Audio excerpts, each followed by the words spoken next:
जैसे ही बाबा साहब भीमराव अंबेडकर जी का नाम आता है तो कहते हैं कि ब्राह्मणों ने उनके साथ शोषण किया, ब्राह्मणों ने उनके साथ छुआछूत करी, ब्राह्मणों ने उनको पढ़ने नहीं दिया। यानी जैसे ही बाबा साहब का नाम आएगा यानी ब्राह्मणों में और दलितों में वैमनस्व की जो छवि है वो तुरंत हमारे मन में आ जाती है। ठीक है, ये आधा सच है, लेकिन आधा एक और सच है जो किसी ने हमको नहीं बताया। बाबा साहब भीमराव अंबेडकर दलित थे, लेकिन अंबेडकर टाइटल एक ब्राह्मण टाइटल है। ये टाइटल बाबा साहब भीमराव अंबेडकर को किसने दिया?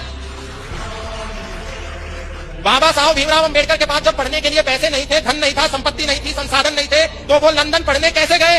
उनको फंडिंग किसने दी? ये हमको किसी ने नहीं बताया। उनको फंडिंग दी पंडित आत्माराम अमृतसरी ने, वो भी एक ब्राह्मण थे। उनको फंडिंग दी सयाजीराव गायकवाड़ ने, वो एक क्षत्रिय थे।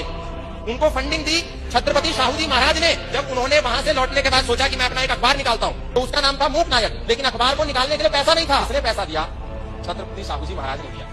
अखबार को निकालने के लिए अनुभव नहीं था, उसका पहला संपादक कौन बना? पंडित आत्माराम अमृतसरी बने, ब्राह्मण थे। लेकिन हमें नहीं बताया गया भीमराव अंबेडकर जी को अंबेडकर टाइटल, ब्राह्मण का सरनेम किसने दिया? उनके ही एक टीचर ने दिया जो कि ब्राह्मण थे। ब्राह्मण को गाली देना बहुत आसान है, लेकिन समाज को जब तक हम यदि सत्य नहीं बताएंगे तो फिर ये समाज ब्राह्मणों को गाली देता रहेगा और इनका मुंह कोई बंद नहीं करेगा। हम सारा हिंदू समाज बाबा साहब भीमराव अंबेडकर का जितना सम्मान करता है उतना कोई नहीं, लेकिन समाज को सत्य बताने की भी आवश्यकता है। कोई राजनेता खड़ा होता है ब्राह्मणों को गाली देता है, कोई सामाजिक कार्यकर्ता खड़ा होता है ब्राह्मणों को गाली देता है। किसको देखो ब्राह्मण को गाली देना सबसे आसान है।